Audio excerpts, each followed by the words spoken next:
का पैगाम दो बातों में दुनिया से जाते हुए, मेरी उम्मत, एक नमाज ना छोड़ना, एक अल्लाह के बंदों से अच्छा सलूक करना, नौकरों से, माताओं से, गुलामों से इंसान बन के रहना। दीन की तकमील है हुस्न अखलाक के साथ, माफ करने के साथ, दरगुजर करने के साथ। जो लोगों को माफ करता है अल्लाह उसे माफ कर देता है। तुमने ये तो सुना होगा, नमाज पढ़ो गुनाह माफ, हज करो गुनाह माफ, रोजा रखो गुनाह माफ, जिक्र करो गुनाह माफ, तिलावत करो गुनाह माफ। लेकिन सिर्फ अगर इतने ही पर गुनाह माफ होते तो ये तो बड़े थोड़े से काम थे। मेरे नबी की रहमतुल लिल आलमीन, रहमत फैल गई, रहमत कुशादा हो गई, मियां बीवी में झगड़ा हो गया, हो ही जाता है, हो ही जाता है। मेरे नबी के अखलाक हैं, अगर खामिद को गुस्सा आए तो बीवी चुप कर जाए, बीवी को गुस्सा आ जाए तो खामिद चुप कर जाए।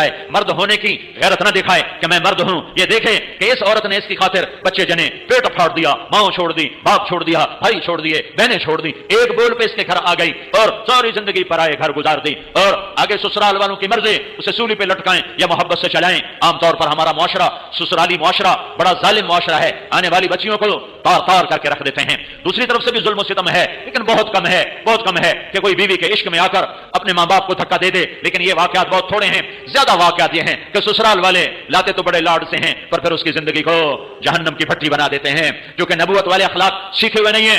मियां बीवी की जिंदगी में दखल मत दो, मियां बीवी की जिंदगी में दखल मत दो। मैं अभी एक अपने इलाके के बड़े जिम्मेदार हैं, उनके बच्चे का निकाह पढ़ाने गया तो फरमा रहे थे कि मैंने बच्चे का घर अलग बना दिया है, और मेरी बीवी ने मुझसे कहा कि इसका घर अलग बनाओ कि कहीं हम मियां बीवी अपने बच्चे की जिंदगी खराब न कर बैठें। हम तो गुजार चुके हैं, ये दोनों अपनी जिंदगी गुजारें, कहीं हमारी दखल अंदाजी की वजह से दोनों मियां बीवी की जिंदगी खराब न हो जाए। मैं उनको हैरान होकर देख रहा कि कोई दीन का इल्म नहीं है, लेकिन बाजी शराफतें ऐसी होती हैं जो मेरा रब फितरत में डाल देता है। बहुत बड़े जिम्मेदार हैं, लेकिन मैं कुर्बान जाऊं तेरे ऊपर मियां जफर, तूने कमाल कर दिया। काजी मौली साहब का ये मेरी बीवी ने मुझे कहा, हम बच्चे का घर आबाद कर रहे हैं, कहीं हमारी वजह से हमारे बेटे का घर खराब ना हो, हम अपने गुजार चुके हैं, इन्हें अपने गुजारने दो। लेकिन ऐसी माएं लाखों करोड़ों में कोई एक होती हैं, वरना बड़ी खुशियों से डोली लाते हैं और फिर अपने बदअखलाकी से अपने घर को अंगारा और भट्टी बना देते हैं। मियां बीवी में खटपट हो गई, हो जाती है, होती रहेगी। मेरा रब कहता है, या अय्युहल्लज़ीना आमनू इन्न मिन अज़वाजिकुम व औलादिकुम अदुव्वन लकुम फहज़रूहुम। ऐ ईमान वालों, मियां बीवी बच्चों में खटपट होती रहेगी। ये जन्नत है नहीं है, दुनिया है, होती रहेगी। लेकिन क्या करना है? मिटाना है, बढ़ाना नहीं, मिटाना है, बढ़ाना नहीं, रोकना है, उठाना नहीं है।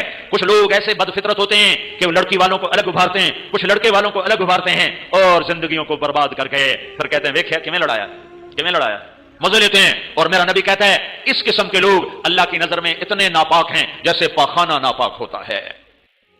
तो मेरा अल्लाह कह रहा है अगर मियां बीवी में खटपट हो जाए और वो करें इंताफ व तस्फह व तगफिर, वो दोनों करें एक दूसरे को माफ और करें दिलों को साफ और फिर एक दूसरे को दें हदिये हदाया और अपनी मोहब्बत को वापस ले आए, फ़इन्नल्लाह गफूरुर रहीम, तो इतनी बात पर मैं उनके पिछले सारे गुनाह माफ कर दूंगा। ये कभी सुना है तुमने? नमाज पे गुनाह माफ होते हैं, रोजे पर होते हैं। ये भी सुन लो, ये भी सुन लो कि मेरा अल्लाह तुम्हें मोहब्बत के साथ रहना कितना पसंद करता है कि अगर मियां बीवी झगड़ पड़े फिर सुलह कर लें तो अल्लाह ताला दोनों के पिछले गुनाह माफ फरमा देता है। हजरत अली से फरमाया, मेरे महबूब ने, अली तलाक से बचना, जब नाजायज तलाक दी जाती है तो अल्लाह का अर्श कांप उठता है। उलमा ने फरमाया कोई शख्स यूं कहे इंशाअल्लाह मेरा ये प्लॉट मस्जिद के नाम पे वक्फ, तो ये वक्फ हो गया इंशाअल्लाह।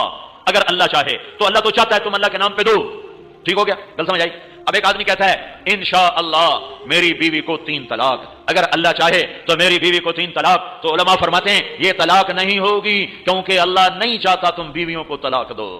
अल्लाह एक घर को कितना बचाना चाहता है।